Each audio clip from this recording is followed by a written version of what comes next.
दोस्तों मैं अशोक मीना आप सभी का स्वागत करता हूं बायोलॉजी बूस्टर में। और दोस्तों ये जो वीडियो है, जैसे कि आपको थंबनेल से पता पड़ा होगा, ये वीडियो है most expected question in 2020 board exam. भले आप आईसीएससी बोर्ड से हो, सीबीएसई बोर्ड से हो या स्टेट बोर्ड से हो, ये जो मैं आपको क्वेश्चंस बताने वाला हूं ये आपका मैक्सिमम बायोलॉजी का वेटेज कवर कर लेते हैं। ठीक है, तो I request all of you कि इस वीडियो को पूरा देखिएगा और ये सारे क्वेश्चंस अच्छे से आप प्रिपेयर कर लीजिए। अगर आपने बहुत अच्छे लेवल की तैयारी कर ली है तब भी आपको हेल्प करेंगे, और अगर आपने कुछ नहीं पढ़ा है तो ये आपको बहुत ज्यादा हेल्प करेंगे। ठीक है, एक और बात, वीडियो शुरू करने से पहले अगर इनके सॉल्यूशंस आपको चाहिए तो आप मुझे व्हाट्सअप कर सकते हैं। चैनल के अबाउट सेक्शन में जाके आप व्हाट्सअप नंबर ले सकते हैं और इससे इनके सॉल्यूशन मुझसे ले सकते हैं। ठीक है, अच्छा अब इसे शुरू करते हैं। तो बहुत ज्यादा क्वेश्चन नहीं बताऊंगा, लिमिटेड कुछ क्वेश्चन बताऊंगा, लेकिन ये मोस्ट इंपॉर्टेंट है, इनको आप अच्छे से तैयार कर लीजिएगा। बहुत ज्यादा मुझे कमेंट आए थे कि सर इंपॉर्टेंट क्वेश्चन बताइए 12th एग्जाम के लिए। ठीक है, तो चलिए शुरू करते हैं। देखिए, biology important question class 12th, ठीक है, ये आईसीएससी बोर्ड, सीबीएसई बोर्ड और स्टेट बोर्ड सभी के लिए एप्लीकेबल है। ठीक है, क्योंकि मैक्सिमम बोर्ड एनसीईआरटी फॉलो करते हैं। ठीक है, और अगर नहीं भी फॉलो करते हैं तो कंसेप्ट ज्यादातर सेम ही रहता है। ठीक है, तो देखो क्वेश्चन नंबर 1 जो आपको अच्छे से प्रिपेयर करना है, explain in detail mode of asexual reproduction. Asexual reproduction chapter number 1 से क्वेश्चन है और इसमें अलग अलग मोड है। वेजिटेटिव रिप्रोडक्शन क्या होता है, बडिंग क्या होता है, ये सब आपको पता होना चाहिए। डेफिनेशन प्लस 1 एग्जाम्पल, ये पूरा क्लियर आपको अच्छे से आना चाहिए।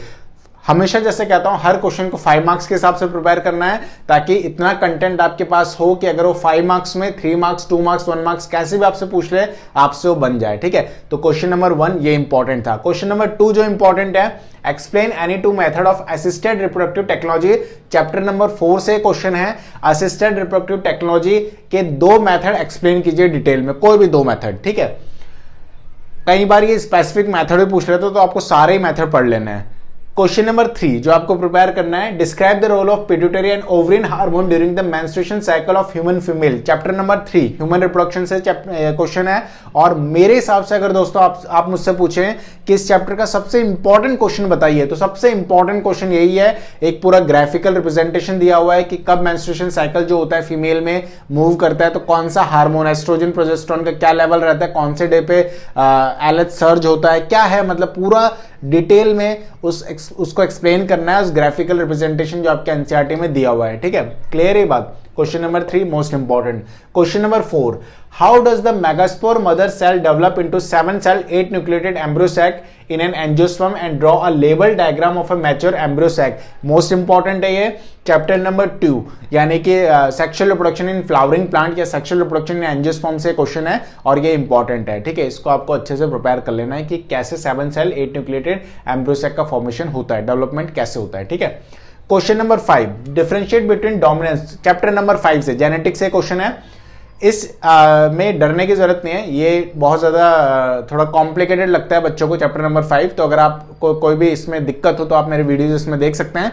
इसमें बहुत सारे वीडियोस ऑलरेडी मैंने 22 वीडियोस के अराउंड मैंने अपलोड किए हुए हैं। ठीक है, तो डिफरेंशिएट करना है, डोमिनेंस क्या होता है, कोडोमिनेंस क्या होता है, इनकम्प्लीट डोमिनेंस का जो कंसेप्ट होता है उसको आपको एक्सप्लेन करना है विद 1 एग्जांपल। पूरा कंसेप्ट अच्छे से प्रिपेयर कीजिए। लिखना कैसे, इस पे भी ऑलरेडी एक वीडियो मैंने बनाया हुआ है। Presentation is the most important thing.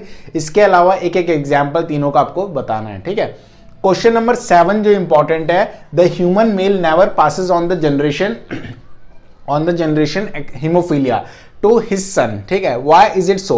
देखो, ह्यूमन मेल यानी कि जो मेल होते हैं ह्यूमंस में, वो कभी भी जनरेशन में हीमोफीलिया को पास नहीं करते हैं। ठीक है, मतलब कैरियर हमेशा फीमेल ही होते हैं हीमोफीलिया डिजीज की। ऐसा क्यों है, इसको आपको एक्सप्लेन करना है विद लॉजिक। ठीक है, इसके बाद क्वेश्चन नंबर 7 है, explain Meselson and Stahl experiment. Most important chapter number 6 से ये क्वेश्चन है। ठीक है, देखो अगर चैप्टर की मुझसे बात की जाए तो पूरे आपको 12th बायोलॉजी के जो जिन चैप्टर्स में ज्यादा वजन है वो है chapter number 5, chapter number 6, chapter number 8, chapter number 3 and 4, chapter number 11 और चैप्टर नंबर 13 एंड 14। ये ऐसे चैप्टर्स हैं दोस्तों जो आपको थोड़ा सा कंसेप्चुअल है, मतलब थोड़ा पढ़ना पड़ेगा इनको आपको अच्छे से। ठीक है, क्योंकि बायोटेक्नोलॉजी और जेनेटिक्स आप नहीं समझ सकते अगर आप इनको कंसेप्ट क्लियर नहीं है तो। ठीक है, क्लियर है बात, तो इसको आपको ढंग से पढ़ना पड़ेगा। ठीक है, और ये वेटेज भी ज्यादा कवर करते हैं आपके पूरे बायो का। इसके बाद अगले क्वेश्चन की अगर हम बात करें, explain Hershey Chase experiment Hershey Chase experiment most important है। क्या इन्होंने किया था हर्षी चेज ने, ये पूरा एक्सपेरिमेंट आपको विद डायग्रामेटिक रिप्रेजेंटेशन एक्सप्लेन करना है, ठीक है। डिस्क्राइब ह्यूमन जीनोम प्रोजेक्ट, ये है question number 9। Human genome project किया गया था जिसमें कई साल लगे, क्यों किया गया, क्या इसके बेनिफिट थे, क्या डिसएडवांटेजेस थे या क्या डीमेरिट्स थे, पूरा इसमें डिटेल में आपको बताना है। Question number 10, explain in detail lac operon model. Lac operon model के बारे में बताइए कि लैक ऑपरॉन मॉडल क्या होता है, क्या इसमें इंड्यूसर होता है, क्या इसमें लैक्टोज कहाँ बाइंड करता है, प्रमोटर रीजन पे कौन सा रीजन है, क्या है, पूरा जो डायग्रामेटिक रिप्रेजेंटेशन एनसीईआरटी में दिया हुआ है उसके अकॉर्डिंग आपको इसको एक्सप्लेन करना है, ठीक है। क्लियर है बात। तो दोस्तों अब हम क्वेश्चन नंबर 11 की बात करते हैं जो इंपॉर्टेंट है। क्वेश्चन नंबर 11 है differentiate between homologous and analogous organ. Most important है। होमोलोगस ऑर्गन क्या होता है, कन्वर्जेंट इवोल्यूशन बिलोंग करता है होमोलोगस ऑर्गन से या डाइवर्जेंट इवोल्यूशन बिलोंग करता है, ये आपको पता होना चाहिए। विद एग्जाम्पल इसको आपको एक्सप्लेन करना है। क्वेश्चन नंबर 12 जो इंपॉर्टेंट है, explain in detail Hardy Weinberg principal. Most important chapter number 7 से क्वेश्चन है। हार्डी विनबर्ग प्रिंसिपल क्या होता है डिटेल में आपको बताना है, ठीक है। क्वेश्चन नंबर 13 जो आपको प्रिपेयर करना है, explain the property that prevents normal cell from becoming cancerous. Cancer वाले कंसेप्ट को पूरा डिटेल में पढ़ लीजिए। मेटास्टेसिस या कुछ भी उससे रिलेटेड अगर आपसे पूछा जाए तो आपको पता होना चाहिए। इसके बाद जो एक और चीज इसी चैप्टर में इंपॉर्टेंट है, डिजीज चैप्टर नंबर 8 में, वो है एड्स। एड्स के बारे में डिटेल में पूरी इंफॉर्मेशन आपको होनी चाहिए। कैसे एक पूरा डायग्राम भी दिया हुआ है एनसीईआरटी में कि कैसे जो है एचआईवी एंटर करता है बॉडी के अंदर और होस्ट की मशीनरी को कैसे यूज करता है, वो पूरा आपको इसमें एक्सप्लेन करना है, ठीक है। क्वेश्चन नंबर 15, ठीक है। What is inbreeding depression. Most important है, इनब्रीडिंग डिप्रेशन क्या होता है, कैसे आता है inbreeding depression and how it is caused, और ये होता कैसे एक्चुअल में, ठीक है। मतलब क्या कंसिक्वेंसेस है, कैसे होता है किसी पर्टिकुलर स्पीशी में इनब्रीडिंग डिप्रेशन, और अगर उसको सुधारा जा सकता है तो कैसे सुधारा जा सकता है, ठीक है।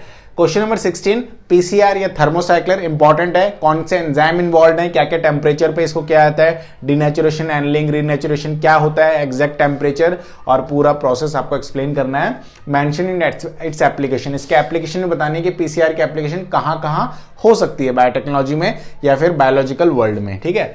क्वेश्चन नंबर 17 जो इंपॉर्टेंट है वो है क्राई प्रोटीन के बारे में। बैसिलस थ्यूरिनजेनेसिस पूछे, क्राई प्रोटीन पूछे, बीटी कॉटन पूछे, रिलेवेंट है टॉपिक सारे, ठीक है। तो एक क्राई प्रोटीन के बारे में डिटेल में बताना है।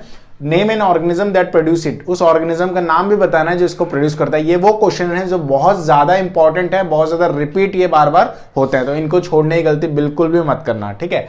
Question number 18, explain in situ conservation. In situ conservation, ex situ conservation, दोनों को आपको एक्सप्लेन करना है डिटेल में।